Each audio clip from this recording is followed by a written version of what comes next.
Hey, Jorge. Good morning, James. Good morning. How are you doing? Good, man. Awesome. How you doing, man? Good. Getting my camera. It's acting up, man. What's going on? There we go. Man, that place looks great, man. Are you on a looks amazing. It looks like the view from the Figueroa building in LA, man. Yeah. We're gonna tour this beautiful, it's like a penthouse down in San Francisco. It's the brand new, it's called like the bridge, the island. It's called the Treasure Island. It's a man-made island right down in San Francisco. I think it's like the Yerby island on top of that. Yeah. So the man-made island, they are building 8,000 units, which is the Treasure Island. 30% of it will be affordable housing. And then, and 70% of it will be condo, high rises. And they're wiping out pretty much everything and rebuilding everything. Wow. It's a 15-year development. Yeah. On top of the island, there's these really luxury condos and townhouses, ranges from like 2 million all the way to 10 million. And dude, and we met with the agent there, and they're so freaking nice, man. I feel like they were trying to recruit me to join their company. I'm like, dude, I'm not gonna do it. No way, man. It's not. Dude. Because the prices, dude, they're in the millions. Yeah. But the beautiful thing is they offer. Here's what I've noticed. I'm gonna do a quick Google screen share with you. While you're waiting, we're just like masterminding on and catching up on work. Really, this is what I've been working on. This is like the SWOT example, like SWOT analysis example, right? Mm-hmm. Yeah. Master one or not, but there is some really good opportunities that needs to be addressed, and there's also some really awesome threats that so this is what I do every single month. Just to the SWOT analysis is really beneficial for me because it gives me an idea of what I need to double down on and what things I can take advantage of. So like on days like this in the morning, what I normally do is I normally just clean out everything, clean out some of my things that I need to work on. And even sometimes if I don't do this often, what I normally, I do this like once a month, but when my team and my employees, I do this every single week. Got it. And the reason why I do it is because we need to be strategic about what we're competent in and some of the weaknesses that we see that we can improve on in our daily business and some of our strength. And this is what I always update this. And I look at this when I'm feeling stuck. For example, before you jumped in, because we run our own business and it's very important that we know we forecast the future so that we don't get blindsided. And what's going to happen is pretty much the art of war. And when I think about this, and maybe we can brainstorm together as a session, because one of the threat that I see in the market, all these are distractions or another thing. So another thing that I can probably see that's a threat, right? That will stop our business from growing is too much inventory. So I was too much inventory, right? Because builders are building and they're not stopping, and they're going to continue to build because look, 8,000 developments, Riverstone, boom, they're building, they're not stopping. Yeah. Too much inventory, not enough buyer, more seller, right? So the people that bought homes, right? This is like a brainstorm session that I normally do. And believe me or not, I'll share this with you too. So then see, I think I shared this with you already. Let me share this with you.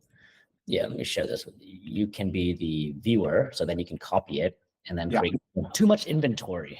And what happens is that there's not enough buyer. So I would say more seller than buyer. So I would say like more sellers than buyer, right? Yeah. Because the people that bought their home, that want to buy a home because they wanted to upgrade and all that stuff, they've already bought their home already.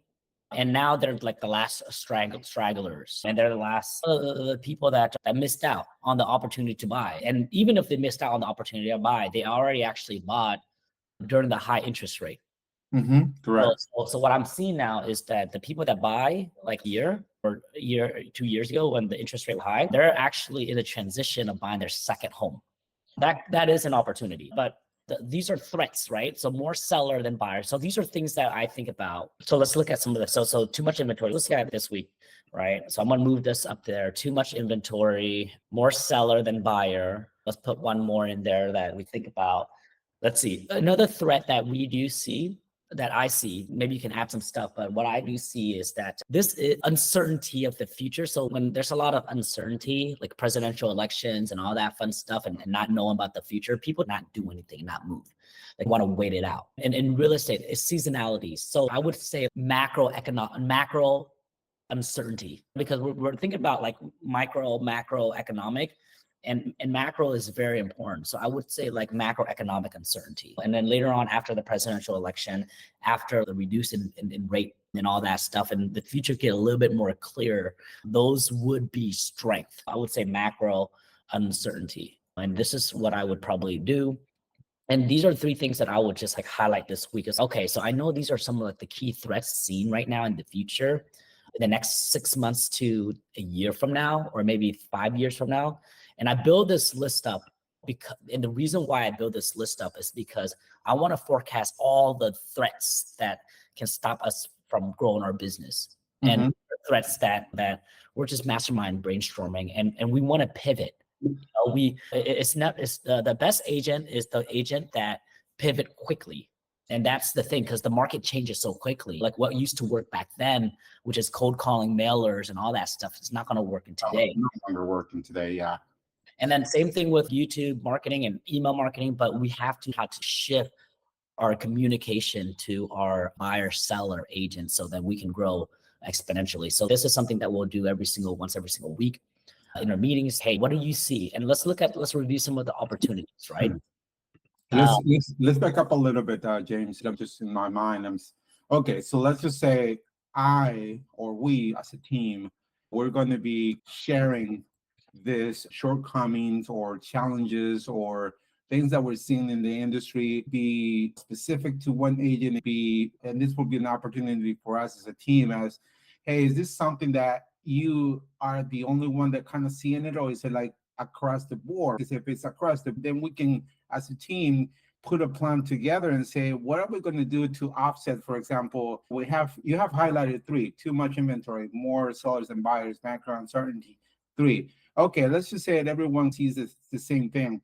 Right. What's the strategy to offset it? What's the strategy to pivot from, okay, this is what I'm currently doing. Yeah. This is what James is recommending, to tweak it a little bit, so that way maybe we can make some progress. And I think if everyone on the team, obviously you don't want to give homework to people, but at the end of the day, the meeting should be valuable in terms of what the takeaways are going to be for the meeting. What am I going to do in my business? Dude, I'm like, for example, I'm a new agent, I'm a new everything, right? But quote unquote, but at least I have a little bit of idea now. It's been a couple months, but I'm going to be looking out from you guys. Been in the industry for longer. What do you guys do? What do you guys like? What do you guys tweak? All these things. Oh, Jorge, you know what I do? Instead of doing this campaign, I stop that and I start doing this. And how do you balance those things out? I think that will be the key. Yeah. So this is like the overall like compass of the point of the SWOT for me, to kind of give me a plan, a roadmap of what to execute based on internal factors and also external factors. Yeah. We are reviewing some of the overall strategic planning, right? So let's look at some opportunities. Okay. So now that we've determined some of the threats that we've just brainstormed, if you have some threats that you see in your life, maybe you can come up with 3. Someone to say, this is just like my main thoughts. So for you, some of your threats, you can list out as much as you can. I would recommend you just dumping stuff in there. If I haven't put anything in there yet, you'll feel it. Yeah. But let's look at the opportunities. But Jorge, do you see any threats that you want to add? I can tell you, just in addition to the ones you have there, just speaking with, let's just concentrate on buyers, because normally this is what I have come across, at least on the past couple of people I talked to, is I think the change that we have recently gone through, James, the one that from August, where now we have to have these contracts with the buyers, dude, that is something that really, it's it's not even how do you articulate, but the buyer, the moment that he heard, hey, we get this paperwork signed because now before touring the property, we need to do this. Dude, that guy was just automatically, what, this is not how it was before. I'm not interested anymore.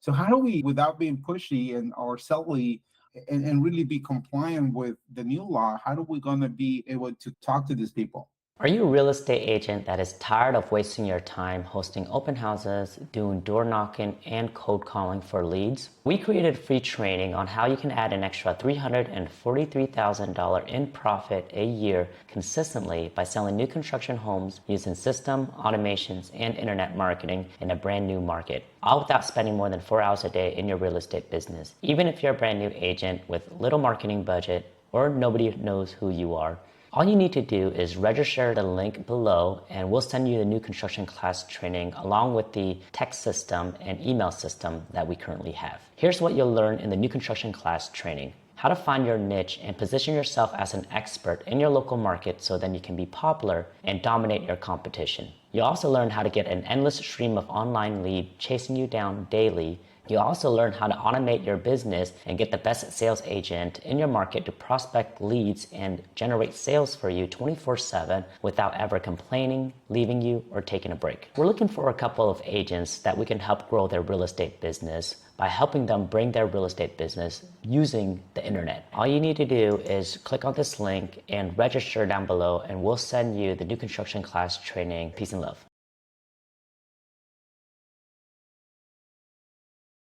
Yeah. And that's what I noticed myself just in this past few days, James.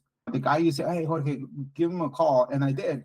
And then he was like, he was ready to go. He's, oh, so tomorrow at 10? Oh, yeah. I already had reached out to the agent and he was okay. Just let me know what's the time works best. But when they called the buyer and he heard that he needed to sign paperwork, he just said, bye.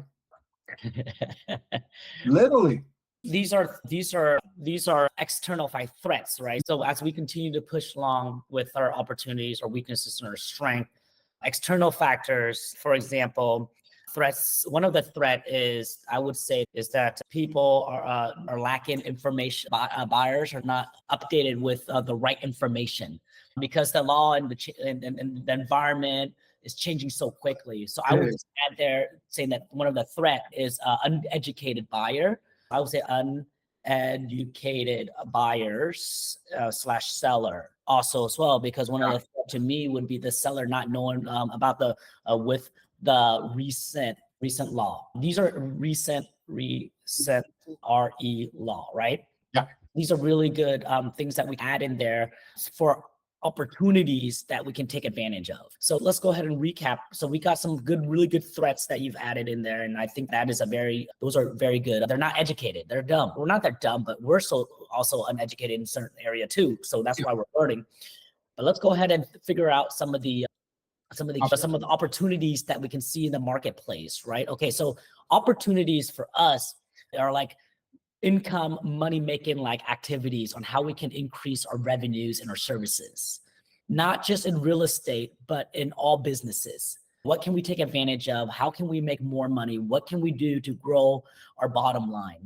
How can we integrate verticals, right? And what can we do to expand and dominate? Leads is important, taking advantage of certain platforms, right? Let's talk about some of the opportunities that we can take advantage of. So one opportunities that I do see is that builders are paying agents a lot more now. And the market is shifting to agents that do have buyers. Yes. I talked to one of the builder the other day and they're paying us 5% referral fee. I shit you not. They're like around 1.2 million, 1.5 million, 5% referral fee. Just bring the buyer here, James. 2.5%. And a lot of inventories. That means there's a thing. Back then, my opportunity, my threat was that the fact that builders weren't paying me jack nothing. Lennar paid me nothing for a couple of months, 3 months. At one point, one of the builder reduced my commission to like pretty much like 1,000 to 0 to like half off. They were promising 2%, and then they're like, "Nope, sorry, James." Within the next 2 weeks month span, we decided to cut real estate agents to 1%, and I just happened to lock up a client at that range. So these are things that, like, because we put it on paper, it doesn't bother us. Yeah. You know what I mean? So opportunities is that builders are paying agents a lot more for referral. And these are things that that I've noticed because there's more inventory. It's more competitive, right? Yeah, obviously. Yeah, if there's more inventory, they need to incentivize someone, and this is the buyers, right, or buyer's agent. So that makes sense totally. So other opportunities that we can take advantage of. Also, an opportunity. There's the art of war, right? We're competing with other agents also as well. Mhm. And the thing is that we have to think about what are some of the opportunities, because a lot of agents, they're failing off. They are losing right now. Mhm. They're dropping off like butter in a hotcake. They're dropping off left and right. And the thing is that this game is a P versus P game, player game. You know what I mean? And so the opportunity here is we're gaining a lot of market share, believe it or not, because everybody and their mom has a real estate agent license. When you're dealing with clients that are dealing 3,000, like 3 or 4 million, $5 million net worth, they don't want their friends and family to know that they're buying an investment property for 2 million because their friend and family would judge them. So they're going to choose people like us because they've been following us on social media and they like us.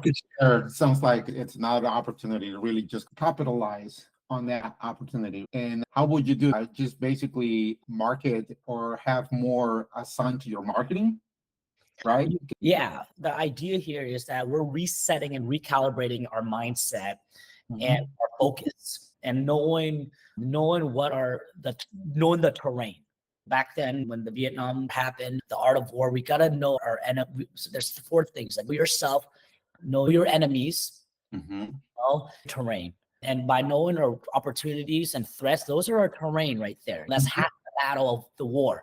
And we're at war right now, believe it or not. The war is in our mind and our business because we're fighting to like conquer and dominate and win. We have strategies out there. So right now, one of the opportunities that I do see is builders paying agents a lot more referral, right? Opportunities, those are really good key opportunities. Another thing, when I was pouring open houses, Jorge, and I was talking to an agent, and she's a brand new agent, right? Yesterday, on Saturday or Sunday or Saturday, I forgot. I think it was on Saturday. I was just touring some open houses, checking out, maybe talking to people. I didn't want it to record any video because it was my like tired day. Talking to an agent, and she was talking about how she's not very inclined and understanding of how social media, AI, automation stuff work. Opportunities is to software AI and courses in the future to help these agents bring their business online. Opportunity is to recruit agents to join our mastermind group to build an organization, because I'm going to be doing this every single week. I'm just blocking out a couple hours of my time and every single Monday, and then agents can join in. I'll send out a mass email list of agents. Hey, come to our mastermind group. Come join. If you have any question about system automations and all that stuff, and if you want one-on-one personal coaching, we go ahead and jump on our calendar and figure out what we can do to help you grow your business in the area. And Jorge, this is an opportunity for you to leverage me also as well. Leverage my training, leverage my tool, leverage my time to help coach your agents also as well. Then you can build your incomes to continue to grow and develop. Hey, what are you doing on Saturday, on Monday morning? Come join our Google Hangout. And this is recorded, by the way. And then sent to the people that joined. So they're the beautiful. Okay, so let's just say builder of pain. One of the things that I think that is an opportunity because it's an opportunity because agents are failing and they're not generating a lot of clients and what I do see is that they need to learn, they're trying to learn how to manage system automations and how to get more clients. How to get more clients. They're trying to learn how to get more clients. It's an opportunity for us to help other agents learn how to get on the internet, not only how to get clients, but how to convert clients on the internet. And this will grow your vertical deep. So this is another building opportunity for us and team and company, is that because agents are slowed down, they don't have any transaction, super easy for us to recruit them, especially during the winter season. So I would say one of the things that I can say here is that an opportunity would be agents seeking looking for ways to generate more business and looking to switch broker. Look, I would say look into switch brokerages and looking for mentorship. I think this is I think this is a very big thing because they don't have that within their brokerages. Very lost. It's like the sheep. So I think that's one of the things. Another opportunity that I do see. So these are things that are income producing activities that grows our business. I hear you very loud on the importance of lead generation. And I get it why. Yeah. Okay. Now, hear me out for just a minute. Okay. This is my mind kind of putting things in within a context. Let's say I am cranking it. I am actually generating lead and they're just pouring into my system, or I don't have a system. Let's just say I don't have a system. I'm generating leads because I'm running campaigns. I think what would be more important for us? Would it be more important for us to master lead generation or to have systems in place? Because what am I going to do if I have a bunch of leads and I have no organization, I have no automation, I have no nurturing processes in place, I have no resources? It's this one person doing the work, right? I'm going to be making phone calls, I'm going to be setting up appointments, I'm going to be making content. For you, as someone who's been in the business a little more than everyone here, what was more important for you, to have your systems in place or to focus on lead generation? Both, to be honest with you, both. The most important thing, one of the most important thing in building this is making sure that we have, I'm going to tell you a quick analogy because I like to teach based off analogy and stories, right? We are farmers, okay? We have a big land right now, and our land is our CRM system. So back then, what people normally do is they normally keep a systematic list of Excel of people name, phone number, email, and address. And they'll put those people in those name, system, and address. Now we have, say, a CRM system like KV Core where we put people name, phone number, email right there. Now the question is like, how are we communicating to them? So now we have a farmland, right? And that farmland, we so happen to have a pond. We have a pond in that farmland, and it's just the principle and the philosophy is we can get from point A to point B at the same time. Like the Ferrari can only and versus the Honda Civic or versus the Lambo or whatever, they take to the same place. You put gas in and it gets there. So my thought, you just need a system is like, how do you communicate with your clients all at once? And you got the philosophy that I like to do is like your income is determined by the number of people that you serve, the quality of service you serve to these people. Yeah. How do I serve more people and how do I increase the quality of services? What problems are they facing, my clientele? What problems are, and so I would say that in the beginning, let's get back to your question. The beginning, I'm gonna give you the direct answer. In the beginning, it's all about generating leads on the internet and learning how do I meet with them face to face. Perfect. How do I meet with them face to face?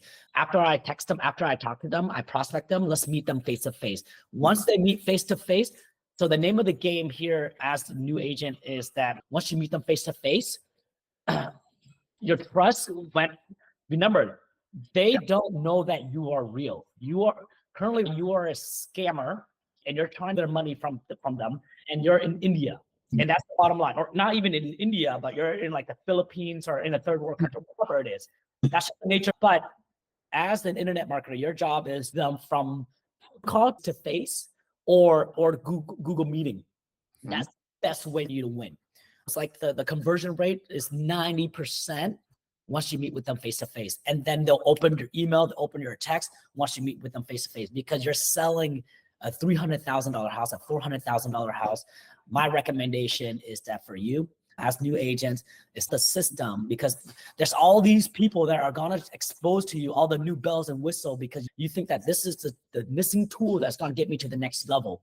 But what you're missing here is the skill, the missing skill, that one skill that can grow your income, right? From 30,000 to 300,000, that one skill. And that one skill for me starting out was, how do I get to meet with these people face to face after I talk to them on the internet? The system and all that stuff doesn't really matter. It's all about, you know what I mean? All that system, but you already have a system. So it doesn't, I would just push that system away. The leads that I send you, those are people that respond. Yeah. So that means it's your job to figure out, how do I meet them face to face? If they like, but I don't want to waste my time. So I got to make sure like they have money to be able to buy a house. If they have money to buy a house, then I'll meet with them face to face at a coffee shop or whatever, or chop it up, and then boom, off to the races we go. I love it. I love it. Yeah. That's kind of how I play. Okay, so let's go ahead and move on to one more opportunity. And I would say one of the opportunity here is that seller looking to, I was talking to my sister and she was like, hey, James, my friend, blah, blah, blah. Same with the broker co-op. And she doesn't understand that stuff either. She's confused. I was like, dude, everything's the same. But what I'm seeing is that her friend, their doctors, whatever, wanting to sell their little tiny house in Oakland, a new construction home. So what I'm seeing here is that they're upgrading. They're looking to buy a new construction home. So there's a big opportunity for us to double dip. So one of the opportunity right here is that there's going to be people that are looking to sell their property, downsizing, upsizing. I think there's an opportunity for them to wanting to receive a cash offer on the property and brand new business. And as new agents, you don't have to work on this right away. And my wife and I, we talked about this the other day, because there's system automations for every single business funnel. And seller and cash offer is a brand new system and automations and all that stuff also as well. So you want to, and we'll look at some of the strengths and weaknesses in the next couple of minutes, but I would say figure out like what are some of the strengths and opportunity that we can capitalize on. I would think seller are looking to cash out and upgrade or retire or downsize. So baby boomers, James, it's all of these people that are retiring. And this is like the golden era for all of these baby boomers. They own their property outright already, because they're the most that have always secure a property. So this is a great opportunity you're highlighting, James. Definitely the cash offers, because that's going to be, it's huge, man. It's huge in terms of the numbers. I was looking at something in terms of baby boomers, and a lot of opportunities, not just like selling properties or things like that, but from assisted living, from all of these things, services that has to do with a little bit with the real estate, right? Because how can you put an assisted living if you buy a real? I think that's a huge opportunity. You just listed it, man. Huge. Yeah. And these are very important because it gives us like a vision of what our goal and our plan and how to execute in the next couple of months, next couple of years, because the market is always shifting, changing. And now that we understand some of the threats and the opportunity, let's look at some of the strengths and weaknesses and these strengths and weaknesses are our personal skills and what we're good at and what we need. So some of the things that I like to think about is things to improve. Let's brainstorm let's look about you, right? Specifically for like maybe one or two things that we can add on this list, right? Things that you want to improve or you want to get better in the next couple of months, Jorge. I can tell you, I have very specific goals in terms of improvement, because I recognize that for me, content is new, right? And so my biggest improvement, dude, it is in content, within content. What should and this is the research that I'm doing. I told you that I wanted to hone in into one specific niche. And that's basically, I went over that with you, but I'm trying to get as much as stats as possible in terms of value. What kind of value am I going to be able to provide to this community? And that's my biggest improvement. I have a timeline. And I said, I am right now to where at the end of the year, I need to be able to measure the improvement. So my gradual kind of progress that I'm going to be being able to track it is, number one is, how often I really getting in touch with the niche that I'm trying to accomplish, right? And then make tweaks as I'm going through, because Fresno, dude, it's huge in terms of this culture, Latin culture. You have this mix of first generation, second generation, third generation. So you got to balance it out. Why am I going to do it in this way or in another way? So that's my biggest improvement, man, is really just figure out what's going to work for me in terms of marketing it's concerned. And not only just the marketing, but the settings. Is it better to do a combination of, obviously, we're always going to do the online, the internet, right? But Latin people, James, they are very much lenient more when you meet with them in person, just like any other culture. So if you do public workshops, if you reach out to churches and some other partnerships, do these things in person to this culture, the reaction is so totally different. So all of those things is really what I'm going to be working on. And how am I going to be setting this up for myself and having the perfect combination? That's the goal, man. Beautiful. One of the things I'm hearing is that building that relationship with people. One of my mentor, Jay Kinder, we went down to Vegas last year, and we got in a room with Kinder, and Jake, he has an organization of like over 15,000 agents. Wow. Our direct upline, Michael, and then Jay. So he's right there. And I asked Jay, I was like, hey, how do I build trust with my agents and my buyers or seller at a higher level? And how do I influence them? And it's very important when you get to hear this from the person playing at a high level. We've done it and we know it. And it's just, we learn through repetitions over and over again. Yeah. And Jay would say this. Jay would say, James, time spent with a person in a room is trust. And I was like, time spent with a person in a room is trust. And I was like, that's very, and then I was like, and he said that you don't have to spend time with them in a room. You can spend time with them through video, but if you want to, you can spend time with them in a room. It builds more of that intimate relationship. Yeah. So time spent with the person builds a lot of trust. So now the question is that, like, how do we scale? Like, we can do something that is more labor intensive one-on-one, or we can do something that is more scalable, that maximize our time. Another thing that you just brought up is that, how do I keep track? What do I need to do to keep track? One thing I like to do to keep track of my KPI, which key performance indicator, is that I like to keep track of my subscribers. I like to keep track of how many people I put on my database. I like to keep track of how many followers on Instagram, TikTok, Facebook I have. My key KPI is my followers, my subscribers, the people I put on my database. Are those numbers growing every day? And I'm looking at it and I'm feeling very encouraged based on of my marketing effort last month, and just focusing on shorts and YouTube, because my key performance indicator. So our business now is we're shifting our model, and the model is just content, but the content here is my key performance indicator is revolving around content. But so that's why I'm looking into my key metrics. But these key metrics don't yield in terms of like results right away, because results right away is the key performance indicator, believe it or not. And we do not want to distract ourselves, Jorge, is sales. Yeah. That's the bottom line. Like, how many people that we met face to face, and how many people that we put under contract, how many showings did we do? That's the key. If we look at the root of like our business model, is how many people that we put under contract this month. That is the root. That is the key KPI. Absolutely. You know what I mean? So if we're doing that, that means we're doing it right. You know what I mean?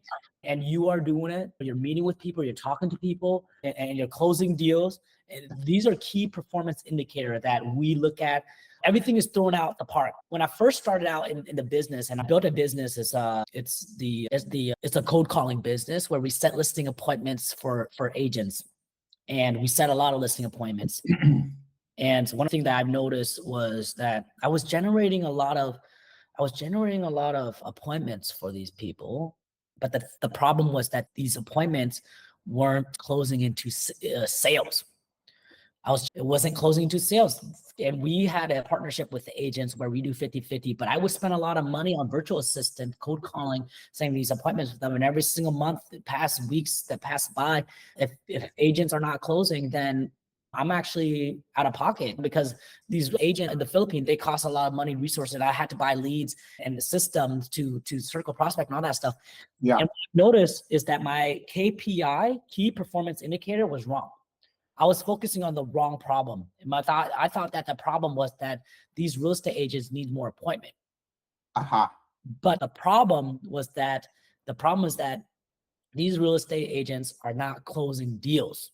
And I needed a solution to help agents close deals, not get them listing appointment. I was focusing on how do I get them more listing appointment? How do I get more listing appointment? The volume. That was the focus. So you were focusing on the volume of leads being given to them, but the problem was them not. The problem was them not closing. So so now we shift our KPI, key performance indicator, and we're like, how, and by showing that shift and that focus from the broad, like how do I measure? How do I track?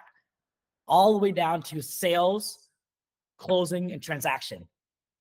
And that just right there, that just shift everything. And we just actually like our mindset just shift a little bit. We're like, okay, how much sales do I close this month? I haven't closed any. That's fine. But let's go a little bit deeper. How many subscribers, how many people did I generate? Let's keep on going out. The trunk of the tree is more important than the branches. And so we're focusing on the trunk of the tree because we can cut the branch, but if the trunk is still there, the tree will live. Yeah, sure. Okay, so let's think. Okay, so now there's some weaknesses, the things that we need to improve. So create more content.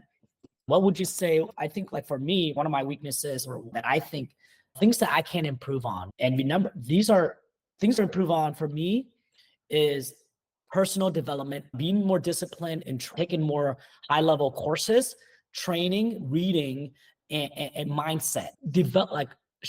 Trying to work on my mindset a little bit more and think how top leaders think, because there's another level to the game, every single level. The people that are making like 5 to 10 million a year, they're trying to make 150 million. I talked to Mike last time I went to Puerto Rico last year. He was like, James, let's make 100 million. I'm like, 100 million. I'm down. I've been trying to hit 100 million. But the thing is that I'm trying to hit my 5 million, like hell, or I'm hitting 3 to 5 mil consistently or whatever. That's my goal. But Mike is like, okay, so he's battling demons of like mindset and shifting all that stuff too. And so the key here for me is like, how do I think how Jay, Mike, and the top leader that making 150 or even a million a year think, right? And that by doing that, we have to continuously upgrade our software, discipline on reading courses and training. And since we have that on, I want to share with you, Jorge, something real quick, because I've just signed up for CEO last week to Mike, and do join if you are open to joining. Michael Reese right here, agent to CEO, detailed of the live show. I was going to tell you this before I joined your team, James. I was reading about James Reese, and so I still get some marketing from him and things like that. So there's an event, agent to CEO, so catchy, and not just a catchy word. It's so interesting that he has the blueprints, or at least that's what he's doing, right? So he's basically showing the blueprint, how to get out of being just an agent and become an actual CEO of your business. I think ultimately that's the goal here, right? Being able to work in the business, not in business. Correct. And we as agents, because you're in my team and you're part of us, this is what on this link, I paid $bucks here and there. It's my philosophy. It's like $97. 97, I think that's what it was. Yeah. It's a digital stuff. So we paid, but do take advantage of it. We learn through osmosis. Later on, when we talk, hey, we took that course together and blah, blah, blah. We meet with them. You'll learn to think how our top leader think, because Al Asic and everybody is there. He's teaching. Al Asic is part of our upline too. I think he recruited Jay and Mike. But so those are discipline on reading courses, training, how to upgrade our software and how we think. And be a boss. We want to be a boss. So that is on. I forward you that, and I've blocked calendar to jump on the live stream, and I forward you the workbook. And if you have any questions, just give me a call, text me anytime about that, because I'm going to be jumping in also as well. I think that is what we need to upgrade our mindset on weaknesses, because we all have that weakness. Another weakness is that I think, let's move on to If you have a weakness that you want to learn here. I think that it's fun for this week. Little steps. I think it's going to be beneficial for us too as well. Okay. Let's move on to strength real quick because I know you have other stuff to do. Okay. So as we continue to move forward, as we continue to build, we're going to start moving stuff from our weaknesses over to our strength, right? Like, for example, I'm going to be deleting this and this to my strength. He says that he'll give you these, like, if you ask for these skills, he'll give it to you. But the thing is, you have to continue to double down on these strengths, right? Yeah. So because we've called out some of the weaknesses, we're going to move some of the stuff out there. We're making really good offers. So every single week, I'm moving stuff over to my strength now. And I'm getting really good at all these new skills that God gave me. And I'm going to double down on these strengths, and then now my weaknesses are falling off the cliff. And these weaknesses or these skills that I'm looking to build, they're being moved to my strength now. And even if they're not completely a strength, I know that I have that skills, right? Yeah. I can double down on it. So some of the strength and the things that we can work on this week. So as you continue to build yourself up and your skills up and your business skills and all that fun stuff, you'll notice that like my strength and my weaknesses is growing. My list of talents, that's what God says. My list of talents is developing, and it comes from all these buckets that I'm moving over to my strength. And now I got to figure out what are things that I want to double down this week or double down on and reevaluate my skill. And these are like my 10x things that I want to do to like win, because if I focus on my strength, I would win. So I already know all my stuff. So let's focus on you, Jorge. Sure. Real quick. If you have this list here, I'll share with you. Look at this list really quickly and get a good idea of what are some of the strengths. This is for you in this week. What are your strengths? What do you want to work on this week and this month that is on here? Maybe you have stuff that is on here, maybe you don't. And here's that you want to build your list. What are the things that you want to add, that you want to focus on and double down on to grow your business? I think definitely, I was thinking about this throughout the weekend, and for whatever reason, one of the things that I was like, my mind is like, I have always been the type of person that when I get into certain projects or journeys or things like this, I always do performance. And I do performance because I wanted to visualize the actual objective. And I was thinking, why haven't I done a pro forma in my business for what I wanted to reach in real estate? And believe it or not, this was over the weekend, James. Yeah. And so what I'm going to work is I feel pretty comfortable when it comes to finance and like sales and performance and things like that. I'm very good at it.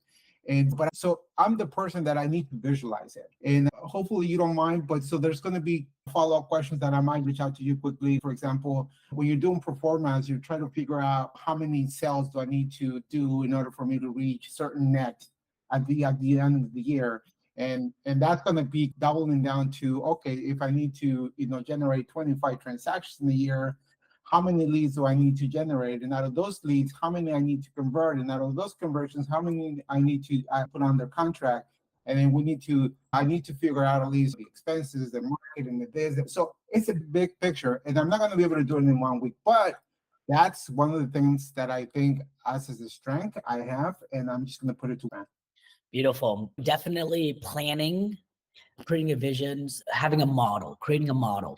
It's a model. And because you create this model for yourself and for your business, that's why we created but after we create model in this business, we create the financial analysis for our client. And that, I think that's going to be a key thing for a lot of people, or even businesses. You connect with top owners, and as you connect with high net worth individuals, because I connect with business owner all the time.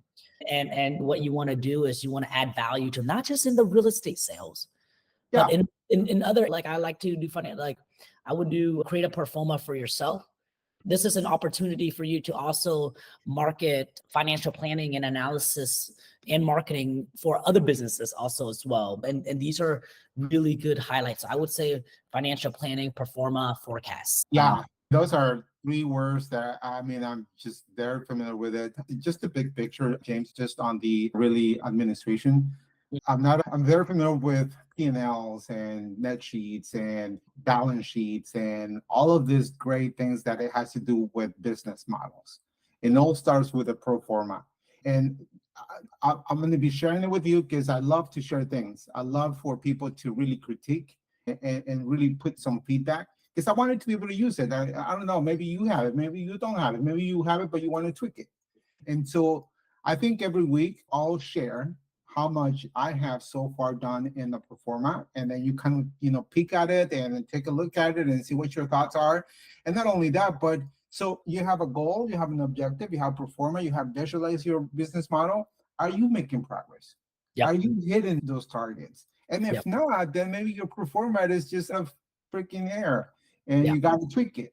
So I don't know. I think that's just going to be discipline from that perspective, because really the goal is to build a business. And that's what I want to do with you, James. I really do. I want to build a business, Yep. right?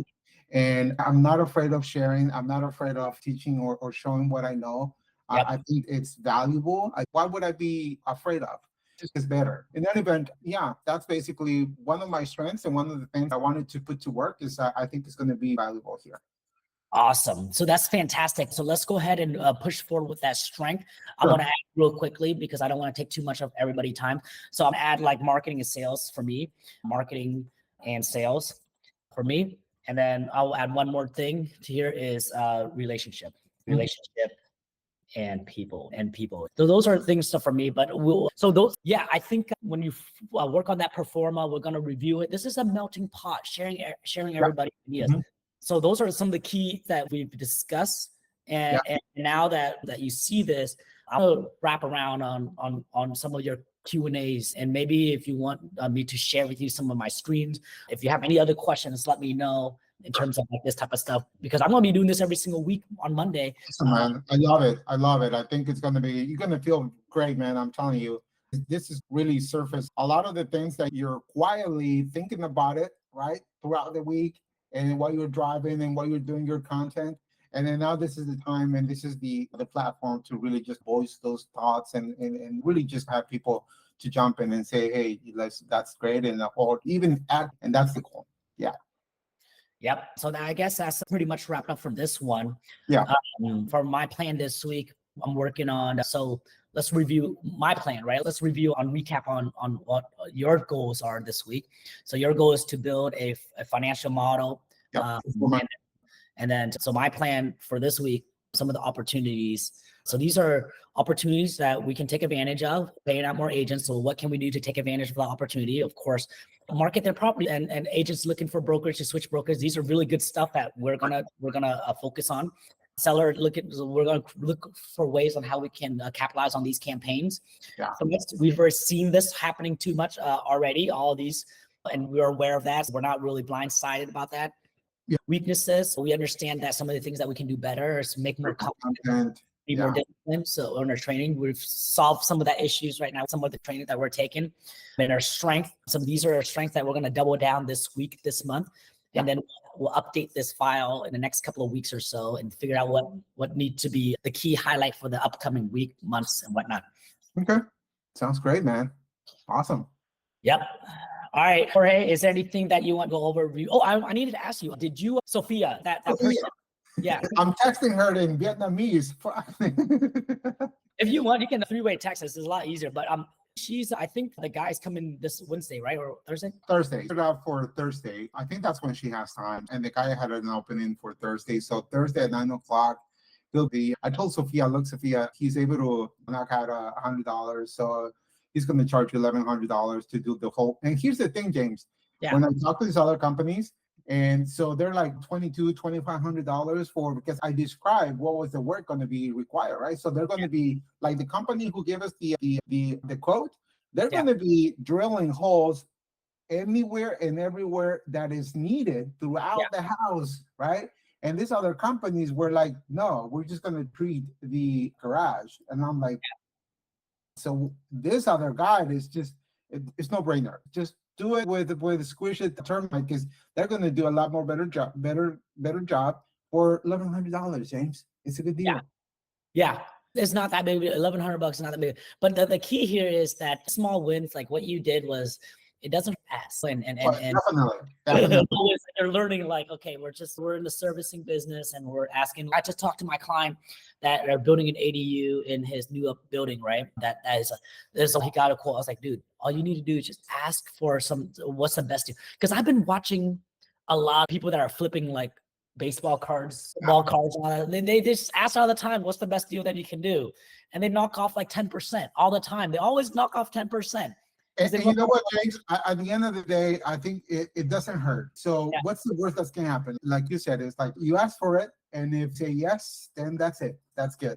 So you mentioned ADU. If you need ADU, I have a guy who is at the construction company. He does the whole thing. So if you come across, let me know, dude.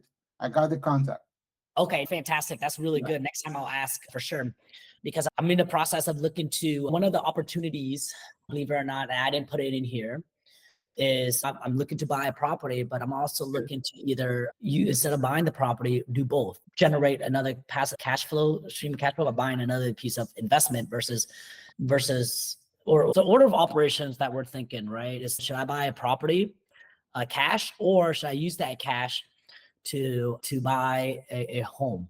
Right now we live in an apartment. It's not home and it's not fun. So I wouldn't say it's not fun. It's that grind, and I don't want to be on that grind. I want to have a home. We're thinking about starting a family. I need a home, but so that's like the fun stuff that we're looking to like purchase and buy in the Bay Area. This ideal 600,000. Sure. But I think that's the strategy that we're heading toward.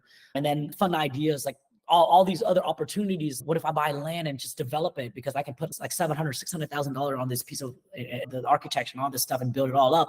What if I do that instead? And all this fun stuff. Instead of buying a property for 1.7 million, I can buy a piece of land for 200,000 on a nice hill, looking over the waterfront, develop it, put 700,000 or 600,000, and turn that $700,000 and turn it into a $1.7 million property, brand new construction.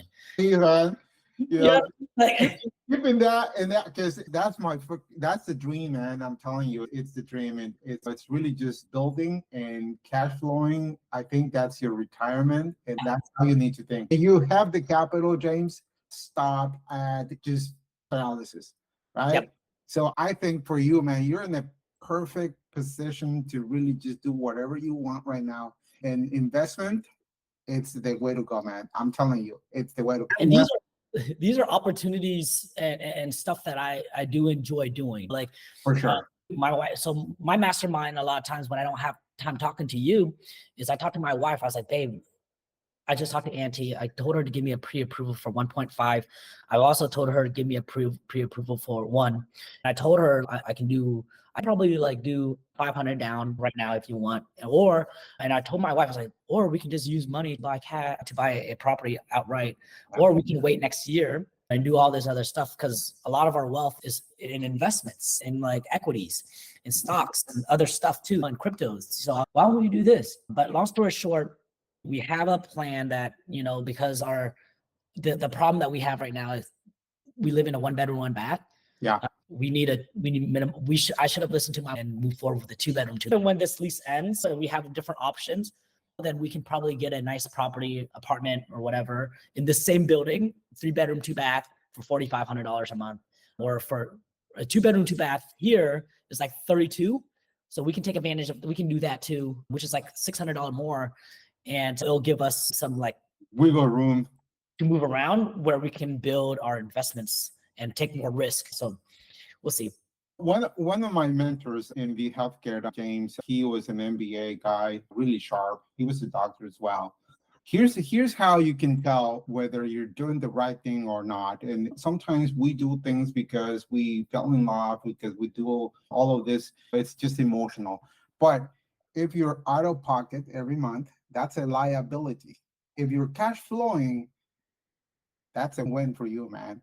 We think that we own property, but at the end of the day, if I have to pay a mortgage, it's a liability, right? Yeah. That means that I might have to rethink the way I think, and then say, I better get into the cash flow business, right? Because at the end of the day, that's what's going to just keep you doing the things that you love and not worrying about the hassle and bustle, man.